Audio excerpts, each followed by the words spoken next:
Una vez más nos encontramos en estos agradables encuentros radiales donde podemos hablar de muchísimo. Hoy vamos a desarrollar algo que llamamos ciclos. Ahora, ustedes saben que siempre nosotros decimos vamos a desarrollar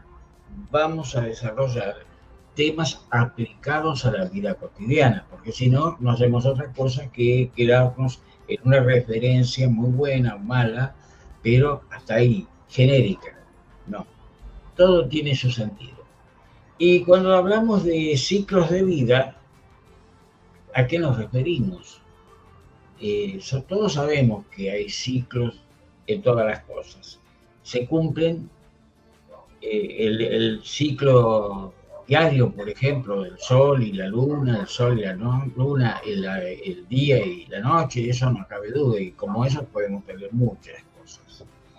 Pero el ciclo de vida nuestro, el que hacemos desde que nacemos hasta que morimos y nos vamos, ustedes piensen que lo podríamos hacer similar o interpretar como similar a lo que ocurre con el día y la noche. Nosotros ahora estamos de día, y cuando nos vamos estaríamos de noche, pero no estamos de noche tan así, porque hay ciclos que parecen que fueran rutinarios, que nunca son eternos así. No, nada es eterno. Todo sigue un ciclo que va cambiando hacia la evolución de todas las cosas. Y es como nosotros interpretamos la vida a través de, y ya la ciencia misma lo tiene, el Big Bang, es lo mismo. Nada es estable, es todo dinámico y responde a determinadas leyes naturales. Ahora, cuando hablamos de ciclos, no son circunferencias que se van recorriendo en la misma posición. Es como si fuera una espira de resorte o valga la redundancia, de espiral que se va ampliando cada vez con un radio o un diámetro cada vez más grande. Porque nosotros vamos evolucionando, vamos creciendo en la evolución. Si hiciéramos un gráfico matemático, veríamos que en el eje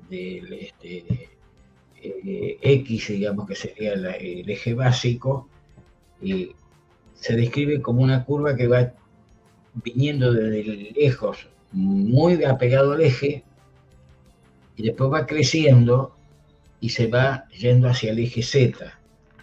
Pongamos una idea de que estamos hablando de un eje cartesiano, el rincón de una habitación. Eje X en la pared, en el piso, digamos, y el eje Z entre el ángulo de dos paredes, ¿no? Entonces, y ahí se va hacia el infinito. Eso más o menos es la evolución. Pero uno dice, ¿por qué y para qué está ese ciclo? ¿Cuál es la razón? Para que tengamos entre ciclo y ciclo un pequeño espacio limitado que nosotros tenemos que actuar, pasar nuestras pruebas, y entonces lo que tenemos que hacer es sufrir la vida que nos toca, sufrirla porque no sabemos interpretarla. Pero bueno, vamos aprendiendo. Y ese aprendizaje se hace cada vez más duro. Y uno pregunta, bueno, ¿qué pasa? Lo mismo nos pasa vieron que a veces decimos que estamos en una escuela. Bueno, ¿qué pasa cuando vamos a una escuela humana? Hay grados, hay ciclos de enseñanza, año por año se renuevan esos ciclos, y mientras tanto pasamos de grados. Cada vez se supone que vamos ampliando el conocimiento. Así tenemos que hacer nosotros, interpretar todo esto también. Entonces, pase lo que nos pase, la vida se hace más tranquila, porque podemos estar pasando una etapa de salud, una etapa de privación de determinadas cosas. Lo que no podemos dejar de tener es la alegría de vivir, porque sabemos que somos, que estamos íntegros y que sabemos amar. Amar la vida que es amar a todas las personas que están a nuestro alrededor. Y eso requiere de valores. ¿Qué valor transitas en la vida? Están los compañeros de camino que todavía, lamentablemente, no están activos con eso y entonces tienen que aprender a acelerarse un poco. Compañeros de camino son todos, en los lugares que estemos.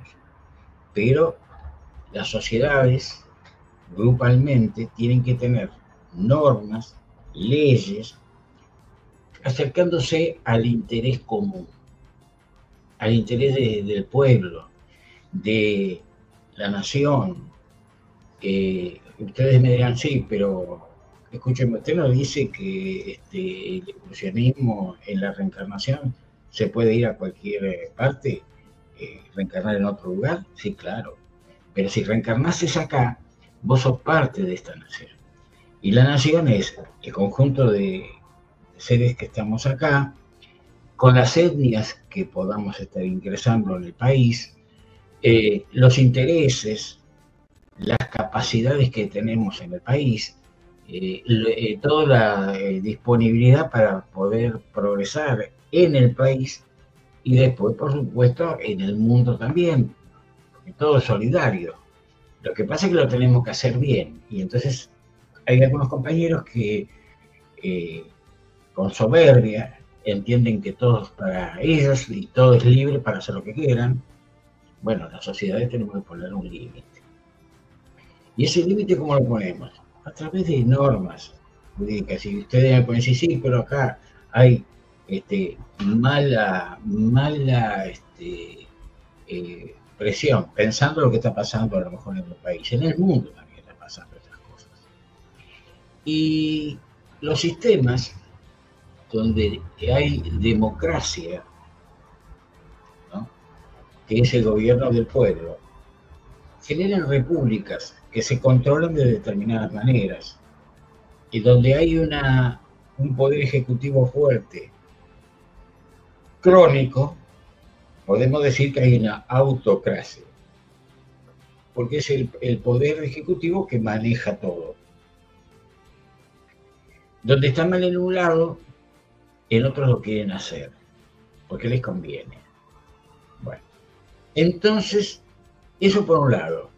Por otro lado, hay oligarquías. Oligarquías donde son grupos hegemónicos que manejan las cosas y no permiten que nadie pueda seguir. No saben compartir todavía. Y así podemos avanzar en un análisis más profundo de las condiciones en que están. Hay repúblicas donde directamente hay un poder legislativo que es no sometido, digamos que está dirigido por el Estado, un Estado fuerte, y lo que nosotros tenemos acá y que sería lo ideal es tener realmente puesto en vigencia un poder ejecutivo, un poder legislativo y un poder judicial. Y estábamos hablando hoy con una persona, compañera, que yo decía lo siguiente: tenemos que entender que la Constitución nuestra de 1853 establece un sistema republicano y federal. O sea que después que pasen las tormentas que normalmente estamos teniendo, tenemos que ir pensando cómo reflotar eso, para que esto de arranque sea como tenía que ser desde el inicio, no un sistema unitario, sino un sistema federal. Bueno, pero fíjense ustedes que todo lo que pensamos que somos, hacemos lo que queremos, libre albedrío para todos, también ese libre albedrío está acotado. Y ahora lo vamos a ver en 2 o 3 cosas. Nosotros lo que tenemos que entender es que todas las fuerzas de la nación, todas, y de la patria, que sería el conjunto de integrantes que tenemos en el país, tenemos distintas religiones, que a veces las religiones llaman con los principios básicos son todas iguales, aparentemente, ¿no? La economía que debe ser una economía abierta para todos, aunque tiene que saber administrar las diferencias, porque esas diferencias hacen a la capacidad humana de hacer cosas. Otros no pueden, bueno, pero saber tener un respeto por el otro y no imponerse como saqueo en el mundo. Esas son las fuerzas que actúan. Normalmente cuando uno se siente agotado porque no sabes qué vas a trabajar mañana, cómo vas a resolver el tema de vida cotidiana, que te corren con los problemas de violencia, de la educación de los hijos, la situación de los mayores y todo lo demás, uno llega agotado, no quiere saber más nada, no tenés tiempo de pensar estas cosas.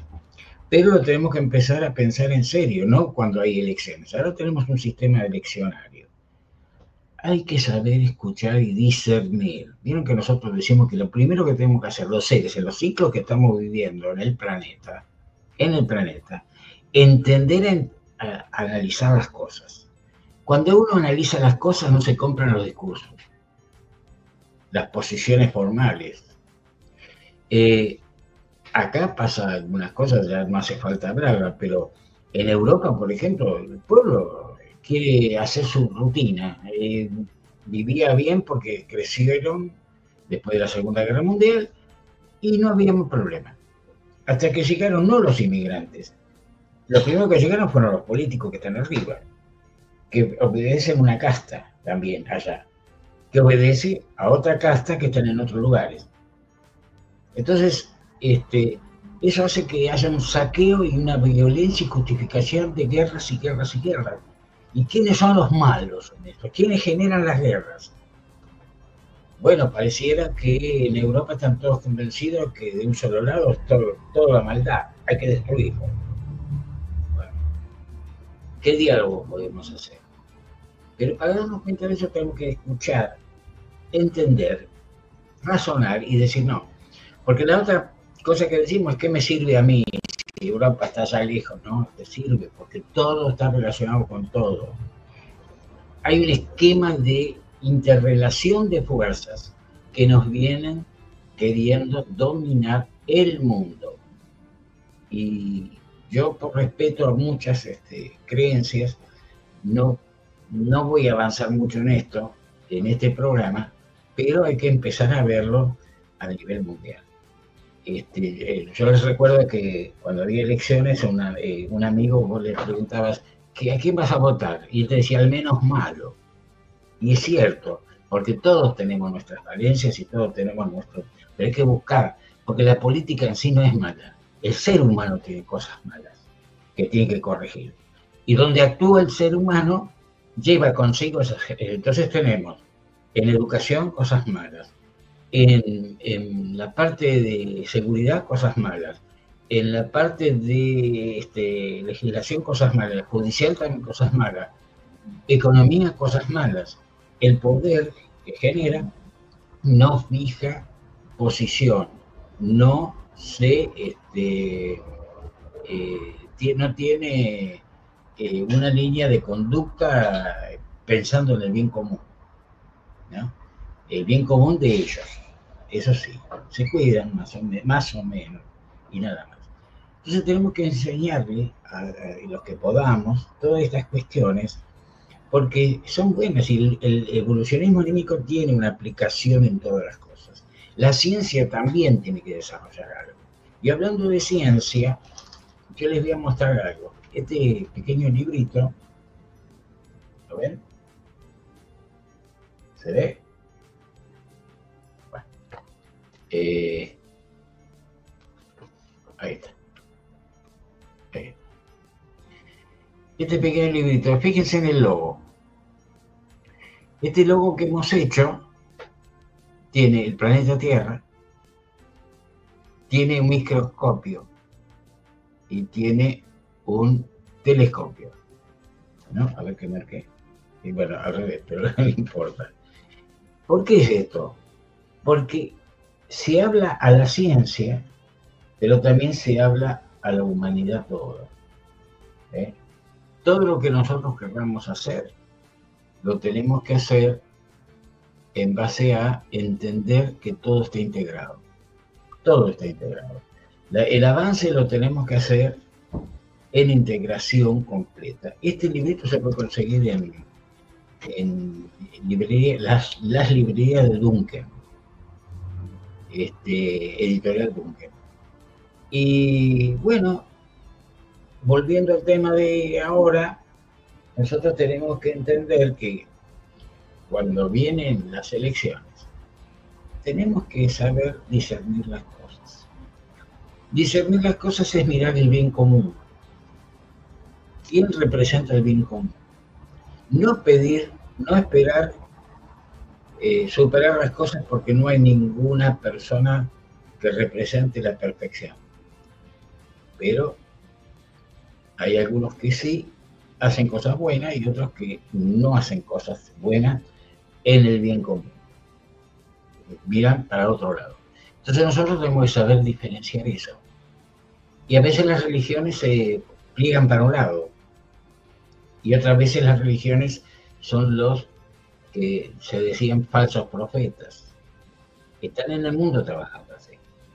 Entonces nosotros, porque se infiltran estos poderes, se infiltran en todas las actividades humanas de muchas maneras, comprando voluntades, amenazando cosas y poniendo en riesgo la vida. Mira, si aceptás, tenés esto, y si no aceptás, podés caerte del balcón.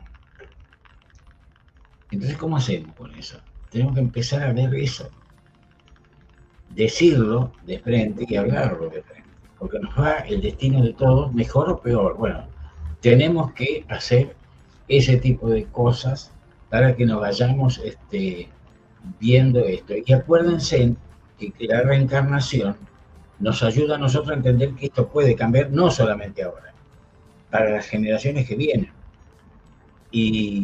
Y el planeta va a evolucionar sí o sí, porque hay todo, hay una vista donde tenemos la posibilidad de ir cambiando nosotros, como individuos, para que después, integrados al conjunto, también vayamos mejorando las cosas. Y lo que nos está pasando tiene una significación real. Por eso, yo voy a poner ahora un ejemplo, vamos a hacer un pequeño intervalo, pero voy a poner ejemplos concretos para que ustedes vean lo que quiero decir cuando sepamos discernir en todas las cosas. Y después, en el siguiente, en el ecosistema, en el otro bloque, vamos a hablar también de temas que tienen que ver con qué dice el evolucionismo, por qué nos está pasando esto en la Argentina. Vamos a hacer, yo les agradezco antes que nada, hay Carius que dice un placer verlo, bueno, gracias. Hay Natalia que me dice hola Mario, acá listo para verlo. El país lo pone difícil toda la situación que estamos, ¿no? Somos un país tan lindo e increíble que nos cueste todo. Bueno, depende de nosotros empezar a cambiarlo. Y también me dicen qué interesante el tema. Bueno, me alegro que les guste. Y nos vamos dando cuenta, hay dos cosas que son importantes.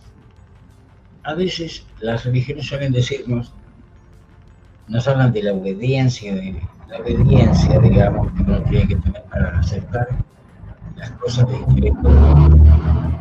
Y la otra es la resignación. Uno tiene que resignar a lo que quiere. ¿Está válido eso? Y yo creo que así planteado no, hay que pensar cómo. La obediencia es, se dice, la aceptación de la razón, que es el intelecto. La razón nos muestra el discernimiento. Yo pienso las cosas y entonces puedo darme cuenta si me ajusto o no a algo.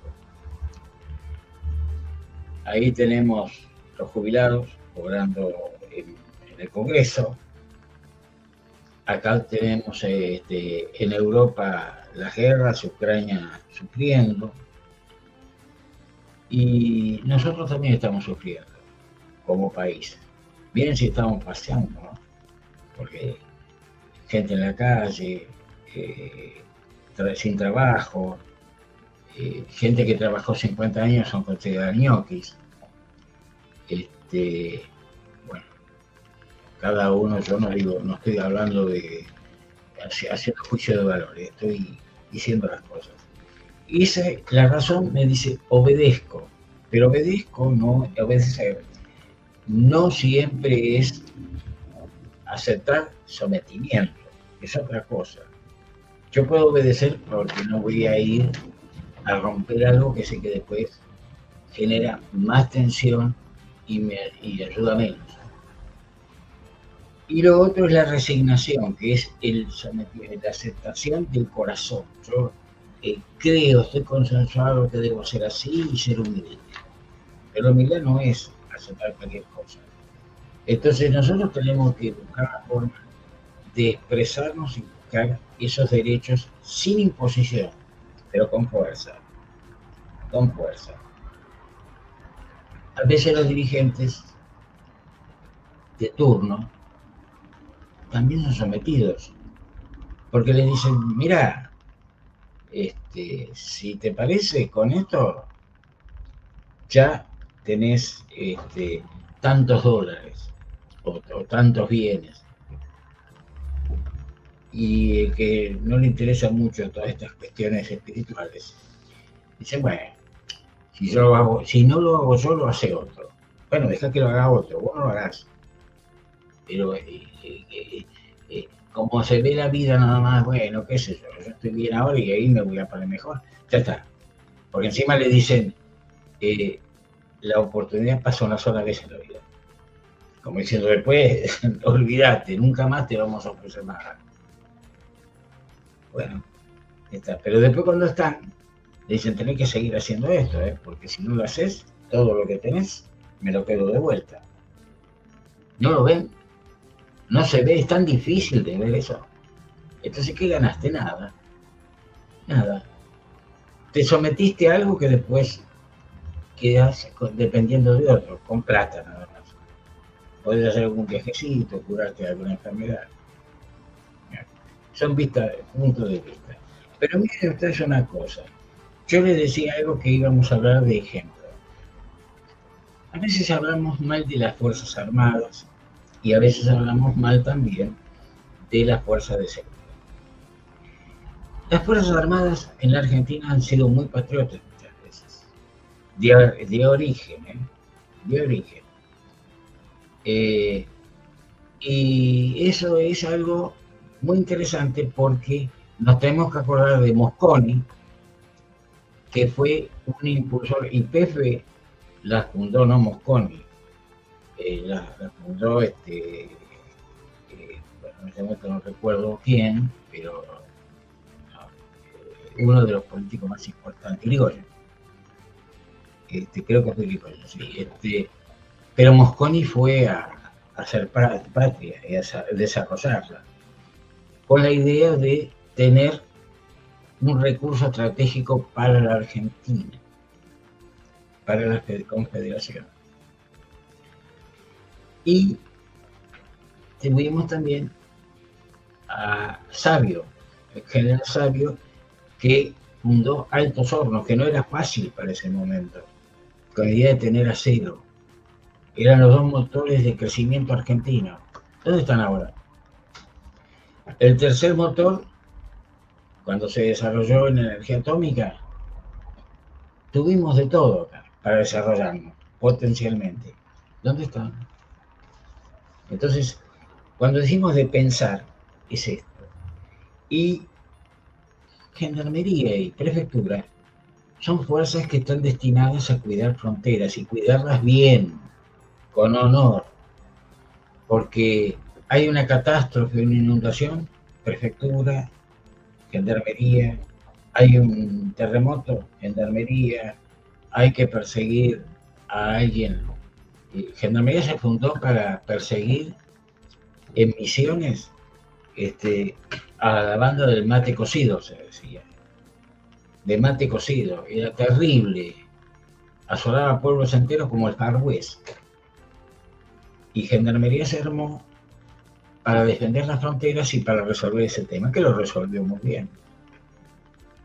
Entonces, el tema es que le tenemos que dar valor y entender que no es todo lo mismo. Porque lo que nosotros vemos acá son, yo digo que son generaciones medias difusas de lo que tenía que haber sido origen bien hecho, de gendarmes y de prefectos. En los pueblos del interior son muy bien conocidos y respetados estas personas, pero no los que están acá. Discúlpenme. No reprimiendo. Esos que reprimen no son. Yo no puedo considerar a los gendarmes de mi patria. No puedo entenderlos como prefectos de mi patria. No son. Tienen que estar en la frontera, en los lugares que tienen que custodiar. Acá con la policía alcanza. O alcanzaría. Bueno, pero no importa. Entonces uno dice, pero están todos corruptos. Claro, hay muchos corrupción. ¿Pero por qué? ¿Por qué no actúan? Vamos a poner un puesto de frontera en el norte. Por ejemplo, podemos poner Clorinda, Formosa, por decir algo, bien en frontera. Y el gendarme que está ahí custodiando el paso, el jefe, tiene que cumplir los roles que se supone que tiene que cumplir. Y él piensa, yo acá los freno, los limito, controlo y me arriesgo a que me peguen un tiro por venganza. Y 100 metros para un lado, 100 metros para el otro, cruzan como quieren porque no hay ni patrulla, ni nada. Nada que se pueda hacer porque después quedan libres. Pero esto viene de la noche de los tiempos. Entonces, dice, bueno, yo por lo mínimo que hacen a veces está bien, miramos por arriba, sigan. Porque ahí pasan de todo, pasa el contrabandista que vive de un lado del otro de los distintos países limítrofes, que es el bagallero, digamos, ¿no? Y si no, pasan los otros contrabandistas donde se llevaron a Logan, que lo Logan, no solamente Logan, está todos los días. Y los tráficos de drogas, los contrabandistas mayores, no se tocan, son sagrados, no se puede ir contra eso, es un poder. ¿De dónde viene ese poder? Yo creo que están ahí trabajando la CIA, la DEA, que es cada tanto se lava la cara, ¿no? Pero hay que pensarlo. Ahora, vamos a la hidrovía, Paraná. Y en Paraná, los prefectos dicen, ojo que acá nosotros yo tengo que poner la cara y me arriesgo a que me pegan un tiro cuando esto está pasando todos los días. Pasan delante nuestro porque son los puertos ahora privados. Pero ya viene de época, no estoy diciendo ahora, ¿eh? Y entonces, ¿y se controla eso o no? Ahí donde tiene que ir, no. Y saben una cosa, yo lo dije los otros días, lo vuelvo a repetir ahora. En San Nicolás yo tenía un contacto con un amigo muy, por razones de trabajo, ¿no? Él me contaba de Vicentín y lo que estaban haciendo antes que todo esto saliera adelante. Era casi 20 años atrás, 25 años atrás. Se mataban de risa. ¿Y por qué lo sabía? Porque trabajaba con ellos, pero además de trabajar con ellos, era amigo de colegio de uno de ellos. Y entonces ya se habían crecido juntos, imagínense esas cosas que pasan, ¿no? Y bueno, entonces tenemos esta situación, bien, ya está. Entonces, cuando hablamos de estar entongado con algo, tenemos que pensar por qué. Porque en definitiva el gendarme, el prefecto, que está haciendo ese trabajo, quiere cumplir muchas veces, pero no quiere arriesgarse y arriesgar a su familia. Entonces, todas esas cuestiones pasan. Yo les puedo contar también de acá de policía. Están los buenos y están los malos. Entonces, hay que empezar a controlar. ¿Quiénes tienen que empezar a controlar? La justicia. Lo que son los investigadores, las investigaciones internas para hacer la auditoría. Tiene que empezar a controlar el Estado completo. Para eso necesitamos un Estado que funcione. Bueno, tenemos que empezar a darnos cuenta de por qué pasan las cosas, ir más a fondo, porque si no es muy fácil. Ellos son todos corruptos. En diputados y en senadores también. Yo les digo porque ahora les voy a decir algo que no sé si lo conté. Yo pude haber estado como diputado nacional por el radicalismo de época de Alfonsín. No fui porque estaba en otras cosas, investigaciones, estaba con temas de familia, entonces no pude. Y ahí encontré y supe y pude trabajar en su momento, porque tuvimos que hacer un trabajo en conjunto con otras personas que salió muy bien. Gente honesta. No se cumplen con eso. Son toda una vida, viven de la profesión. No. Para estar ahí tienen que estar dedicados y conocer. Y eso te permite tener una vida razonablemente tranquila para que vos te dediques a tu trabajo. Ahora sí, para hacer tu trabajo en el negocio, que es otra cosa. Y ¿no te parece que los diputados, y con todo respeto, no lo digo, que están todas preparadas para manejarse ahí? ¿Y qué votamos nosotros? Bueno, vamos a leer algunos mensajitos y después hacemos el corte para el segundo bloque. Muchas personas vienen a la Argentina sin visa, sin papeles y sin nada de identificación. Correcto. Miren ustedes si podemos controlar eso. Deberíamos empezar a controlar eso. Sí te presionan y manejan todo, claro. Sí, tal cual. De todo sirve para todo. Y después salieron con el todos somos Vicentini y lo compramos. Y tuvimos un presidente flojo. ¿Ustedes saben por qué a Perón lo echaron en la segunda presidencia? Yo voy a contar algo que no me van a escuchar nadie. El general Perón en la segunda presidencia recibió la invitación de formar parte del Fondo Monetario, que se estaba querían pasar a ordenar todo el despelote de la guerra, Segunda Guerra, y era hasta ese momento el patrón oro.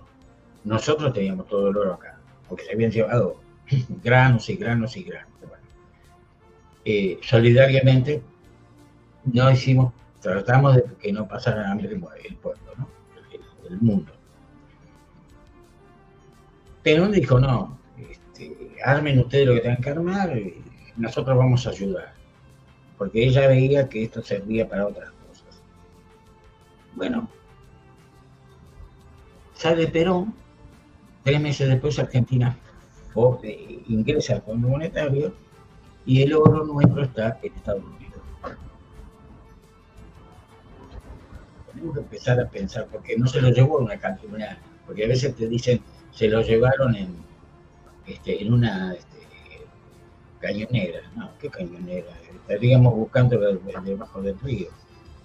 Estaría clavada ahí. ¿De dónde se va tanto el peso? Ojo, yo no estoy diciendo que Perón no tenía bienes. Después había que ver de dónde los sacó, eso es otro tema. Porque gratis no lo iban a atender así. No. Pero, señores, seamos sencillos y sinceros. Es inteligente para darnos cuenta que esos son versos que lo dicen. Bueno, nos han dicho y ahora tenemos que saberlo. Las nuevas generaciones lo tienen que tener claro. Si no somos capaces de transmitir eso, sufrimos las consecuencias. Nos tenemos que ir despidiendo. estas cosas pueden ser interesantes de seguir explicándolas, porque acá ya estamos entrando, esto que ustedes ven, en realidad estamos entrando en la cuestión de decir a todos cómo se aplica la reencarnación, cómo vemos la reencarnación. ¿Eh? Bueno, nos veremos Dios mediante en el próximo viernes.